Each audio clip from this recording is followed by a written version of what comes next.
Hey everybody, what is going on? I hope you guys are all doing well, and welcome to another tutorial video. In this video, I'm going to be showing you guys how you can use the website builder on Odoo. So let's get right into it. Now, the website builder is a freely available module. You can use it on your account freely. You can set it up while setting up your account, or you can set it up afterwards by going to the apps menu.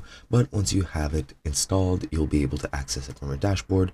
As you can see, I also have this sort of alert here, don't know why, but you can just click on website and this is going to open up your website editor. As you can see, it's fully empty. So I'm just going to click on edit in the top right, and now you can start editing your website. It's pretty much a block-based editor, similar to sites such as Wix or Squarespace or WordPress or anything of the sort. So you pretty much just need to drag and drop any blocks you might want, select the blocks that you want from the options you have. You can click on them to customize them. It'll open up the customize menu, or you can open up the block menu and you'll be able to add other elements such as this text highlight, which you can also edit. You can add a map, for example, here at the bottom of the screen, and you can do a lot of different things. But pretty much once you make all the necessary changes, very easily just click save in the top right, and it'll give you an SEO alert if you haven't optimized it. But other than that, that is pretty much all there is to it.